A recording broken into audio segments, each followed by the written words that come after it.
Hi welcome to rugged talks with Shiva Chowdary. So ఈరోజు మళ్ళీ మీ ముందుకు ఒక స్పెషల్ గెస్ట్ని తీసుకొని రావడం జరిగింది. ప్రీవియస్ 1 year బ్యాక్ నేను ఇంటర్వ్యూ చేయడం జరిగింది. సో మళ్ళీ పోడ్కాస్ట్తో మీ ముందుకు తీసుకొని వచ్చా. బట్ ఎందుకు తీసుకొచ్చా అంటే ఇన్ని రోజుల తర్వాత సో ఈ మధ్య చాలామంది దొంగ బాబాలు, దొంగ స్వాములు, సో చాలామంది సొసైటీలో ఈ ప్రపంచంలోనే చాలామంది ఒక్కల తర్వాత ఒక లక్షల మంది బయటికి రావడం జరుగుతుంది. సో వాళ్ళు ఎందుకు వస్తున్నారు, అసలు ఎందుకు వస్తున్నారు, ఏం చేస్తున్నారు, ఏమైనా బిజినెస్ చేస్తున్నారా, దందాలు చేస్తున్నారా అని మనం తెలుసుకోవడానికి చాలా మందిని మనం ఇంటర్వ్యూలు చేసినాం. వాళ్ళందరూ బిజినెస్ చేస్తున్నారు చాలామంది. సో వాళ్ళందరికీ విరుద్ధంగా చాలామంది పేదవాళ్ళకి కొంచెం మంచి చేస్తున్నాడు. సో ఆ స్వామి దగ్గర శక్తులు ఉన్నాయా లేదా అని చెప్పేసి నేనే డౌట్తో 1 year బ్యాక్ నేను వెళ్ళడం జరిగింది. బట్ ఆ ఇంటర్వ్యూ తర్వాత నేనే షాక్కి గురై, అంటే నాకే ఒక తెలియని భయం అవి అన్నీ చాలా వచ్చినాయి ఆయనను చూడంగానే. సో ఆ స్వామిని మళ్ళీ మీ ముందుకు తీసుకొని రావడం జరిగింది. సో మీకు కూడా ఈరోజు ఒక షాక్కి గురి అయ్యేలాగా నేను చూపిస్తా. సో స్వామి కూడా చేస్తాడు అనుకుంటా, ఎందుకంటే నా క్వశ్చన్లు అట్లా ఉండబోతున్నాయి. సో ఆయన చెప్పేది కూడా అట్లా ఉండాలని చెప్పేసి నేను అనుకుంటున్నా. సో మా ఇద్దరిలో ఎవరు గెలుస్తారో మనం చూద్దాం. సో ఆయన ఎవరో కాదు, రాకేష్ స్వామి. సో నమస్తే స్వామి. నమస్తే. ఎలా నమ శివాయ, హర మహాదేవ్, శ్రీ రేణుకా దేవియే నమః. శంభో శంకర. స్వామి ఎట్లున్నారు స్వామి? మంచిగా ఉన్నా స్వామి, దేవుని పుణ్యంలా అమ్మవారు రేణుకాదేవి యొక్క ఆశీర్వాదంతో చల్లగున్నా, ఇంకా నాతో పాటు నా భక్తులు కూడా మంచిగా ఉండాలని చెప్పేసి ఈరోజు మీ ఇంటర్వ్యూ దగ్గరికి వచ్చిన. నువ్వు ఎన్నిసార్లు లాస్ట్ టైం మనం ఇంటర్వ్యూ చేసినప్పుడు సెకండ్ టైం ఇంటర్వ్యూ చేయి, అప్పుడు నీకు చూపిస్తా, చెప్పాల్సింది చెప్తా అని చెప్పేసి అన్న. ఇక భగవంతుని నిర్ణయం వల్ల ఈరోజు శివయ్య ఆజ్ఞతోని సోమవారం నీ దగ్గరికి వచ్చిన. కానీ నేను మాత్రం కొంచెం అంటే నారాజు ఉన్నా, ఎందుకంటే మనకి కెమెరా ఆన్ చేయొద్దని చెప్పేసి లాస్ట్ ఇంటర్వ్యూలో చెప్పడం జరిగింది. మనం కెమెరా ఆన్ చేయలేదు, దాని తర్వాత నేను చూడడం జరిగింది. బట్ నేను ఏమని చెప్పా అంటే జనాలు నమ్మిర్రో లేదో తెలియాలి కాబట్టి నాకు మళ్ళీ మీరు చూపించాలంటే చూపిస్తా అన్నాడు.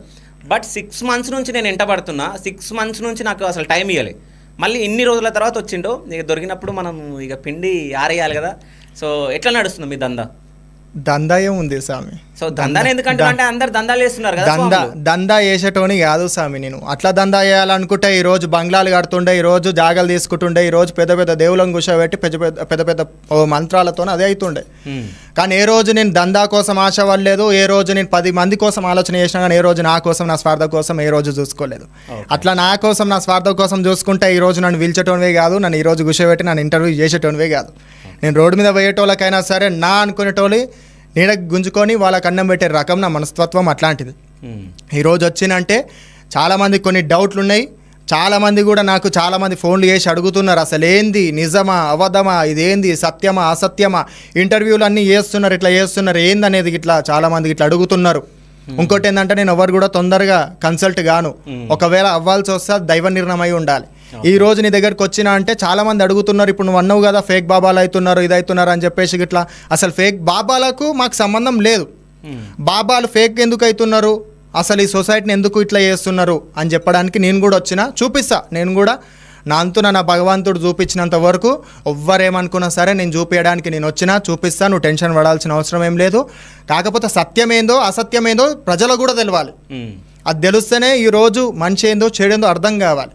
కాబట్టి నేను ఈరోజు టైం తీసుకొని నేనే తపనవాడి, లేదు స్వామి నువ్వు అంత కష్టపడుతున్నావుగా వస్తా అని చెప్పేసి శివయ్య అని మొక్కేసి వచ్చిన. కష్టపడుతున్నాను వచ్చిందంట, 6 నెలల నుంచి అడుగుతుంటే రాలేడు స్వామిగో. ఈ జనరేషన్లో మనకు ఎట్లున్నదంటే చాలామంది కూడా చూసిందే నిజమని నమ్ముతున్నారు, కనిపించేదే సత్యం. సో వాళ్ళందరికీ నిజమేందో అబద్ధమేందో మీరు చెప్పడానికే వచ్చిన. నా అందున నా ఈ శివయ్యనే పంపించిండు, నా ఏషాధారణ కాదు, నా భగవంతుడు పంపించిన రూపంతో నేను నీ దగ్గరికి వచ్చిన. ఆ శివయ్య పంపించింది, శివ దగ్గరికి వచ్చిన. నీ ఎంకల ధర్మం ఉన్నది కాబట్టి, నువ్వు ధర్మం కోసం పోరాడుతున్నావు కాబట్టి నీ ఆస్ట్రోల్ ఎంకల భగవంతుడు ఉండాలి. భగవంతుడు అంటే నరుడు లేక వచ్చేటోడే భగవంతుడు. భగవంతుడు రూపంలో వచ్చేట ఆయన ఎప్పుడు భగవంతుడు కాదు. నా కష్టం వచ్చిందంటే ఈరోజు నన్ను ఆదుకున్నాడే నా భగవంతుడు. నాకు తెలియనప్పుడు చెప్పిన చిన్న పొరడు చెప్పినటువంటి వాడే నా గురువు, నాకు తెలియని విద్య చెప్తే. అట్లాంటిది ఈరోజు నువ్వు బాధపడుతున్నా, ఇంకో సొసైటీ ఒకరి వల్ల బాధపడుతున్నా, వాళ్ళ బాధల నుంచి బయట వేయడానికి నేను ఈరోజు వచ్చిన. నా కోసం ఎంతోమంది తపన పడుతున్నారు, ఎంతోమంది బాధపడుతున్నారు. ఎవ్వరికి కూడా నేను గెలవను, కన్సల్ట్ గాను. నాకేందంటే కొంచెం ఆవేశం ఎక్కువ, గంతే స్వామి. అని అర్థం చేసుకుంటే మంచి అవుతుంది. ఈరోజు అందరి గురించి బయట పెడదాం, అందరి గురించి తెలుసుకుందాము. నేనైనా సరే ఎవరైనా సరే తప్పు ఉంటే తప్పే చూస్తుంది జనం, కరెక్ట్ ఉంటే కరెక్టే చూస్తుంది. సరే, ఇప్పుడు ఇంతమంది స్వాములు బయటికి రావడం జరుగుతుంది, అది చేస్తాం ఇది చేస్తామని చెప్పేసి. నేనే చాలా మందిని ఇంటర్వ్యూ చేయడం జరిగింది. అంటే కొంతమంది కొన్ని జిమ్మిక్కులు చేస్తున్నారు. అంటే అది జిమ్మిక్కా, నిజంగా వాళ్ళ దగ్గర శక్తులు ఉన్నాయా? అంటే నేను కొన్ని చూసినప్పుడు వాళ్ళు నిజంగా నేను ఏం అంటే నేను ఏం థింక్ చేస్తున్నా అది చెప్తున్నారు. అంటే వాళ్ళు ఏదో సంథింగ్ ఏదో జిమ్మిక్ చేసి స్వామి నేనేం చెప్తున్నా, ఆ దగ్గర అదే మాయ ఉంటే ఓకే ఓ 10 మంది కడుపు నింపు.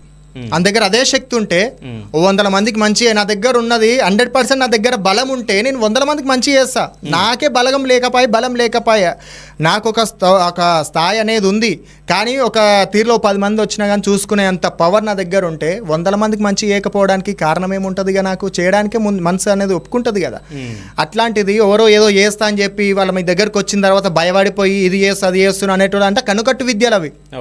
మ్యాజిక్ నేను కూడా చేస్తా, నీ గంటలో కనిపించాలంటే కనిపించేది మ్యాజిక్ నేను కూడా చేస్తా. నా గడ్డంలోకి వెళ్ళి పువ్వు తీస్తా నేను నీకు ఈయనే, కానీ అది మ్యాజిక్, కనిపించేది మ్యాజిక్, కనిపించింది నీ అంతరాత్మకు తెలిసేది, నీకు తెలిసేది సత్యం అంటే ఏందో చూపించేటోడు మనిషి. ఆయన దగ్గర ఉన్నటువంటి పవర్ 10 మందికి మంచి చేస్తేనే ఆడు మనిషి. స్వార్థ కోసం చూసుకునేటోడు మూర్ఖుడు. అది ఎప్పుడైనా సరే మూర్ఖునికి ఏముంటుంది, అవసరం నీతో అవసరం ఉండదు, నీ దగ్గరకు వస్తారు, నీతో పని చేయించుకున్న తర్వాత వెళ్ళిపోతారు. అట్లాంటి కాలం ఉన్నది కాలం. నేను అన్ని చూసుకొని వచ్చిన ఇన్ని ఏళ్ళ తర్వాత 1 year అవుతుంది మనం ఇంటర్వ్యూ చేసి, అవునా? 1 year తర్వాత నేను ఈ రోజు వచ్చి నేను పక్కా ఇంటర్వ్యూ చేద్దామని చెప్పేసి ఎందుకని ఉంటా? నేను ఎన్ని తట్టుకొని రావచ్చు, ఎన్ని చేసుకొని రావచ్చు, అన్ని తట్టుకొని ఇప్పటికి వస్తున్నంటే ఒక 10 మందికి మంచి ఏదో చెడేదో చూపించడానికి. నేను పండుగలు చేస్తాను, నా చేతులతో ఎంతోమంది దేవుళ్ళను కూర్చోబెట్టిన, ఈ యొక్క చేతితో ఎంతోమందికి మంచి చేసిన. నేను 10 రూపాయలు తీసుకోనని నేను అంటలేను, నేను తీసుకొని ఏం ఆస్తులు లేవు, నాకు అంతస్తులు లేవు, వాళ్ళకి ఇళ్ళకి ఆశపడి వాళ్ళకి ఇళ్ళకి వేసుకోనికే. కానీ ఈ యొక్క దొంగ బాబాల వల్ల, ఈ యొక్క సాముజుల వల్ల, ఈ యొక్క ఇవి మ్యాజిక్ గీజిక్ అనేది ఒకటి చేసి ఇదంతా అట్రాక్ట్ చేస్తున్నారు. కాదు స్వామీజీలకు మ్యాజిక్లు ఎట్లా వస్తాయి? లేదు స్వామి, ఇగో విద్య అనేది నేడుస్తే నీకు కూడా వస్తాయి. ఓకే, విద్య నేడువు నువ్వు, నీకు కూడా వస్తాయి. నేను కూడా ఏది చూపిస్తాను నేర్చుకుంటారు వీళ్ళందరూ. స్వామి నేనేం చెప్తున్నా, నేను మీకు ఇట్లా విద్య నేర్చినాం అనుకో నీకు కూడా వస్తుంది. విద్య అనేది ఎట్లా వస్తుంది? నేర్చుకుంటూ వస్తుంది. చదువు అనేది ఎట్లా వస్తుంది? చదువుకుంటూ వస్తుంది. ఎవరు చెప్తే వస్తుంది? సార్లు అంటే ఉపాధ్యాయుడు చెప్తే, ఉపాధ్యాయుడు చెప్తే ఆ యొక్క విద్యార్థికి ఆ విద్య అనేది అర్థమవుతుంది. టెక్స్ట్ బుక్ ఉన్నది కానీ మనమే చదువుకుంటే కాదు. కాబట్టి చెప్పేటి గురువులు ఉంటారు, ఆ ఒక గురువుల నుంచి విద్య అనేది పొందుతారు. శిష్యునికి విద్యాంగనే వీడు మంచి చేస్తాడా చెడు చేస్తాడా అనేది వానిపైన డిపెండ్ అయి ఉంటుంది. గురువుకి ఏం సంబంధం లేదు. ఈ కాలంలో గురువులు ఎట్లున్నారంటే పైసలు ఇచ్చిరు, ఇది ధనం పెట్టేసి అయిపోయింది, ఇక ఈయనకి నాకు సంబంధం లేదన్నట్టు అవుతున్నది. అది కాదు, అది పద్ధతి కాదు.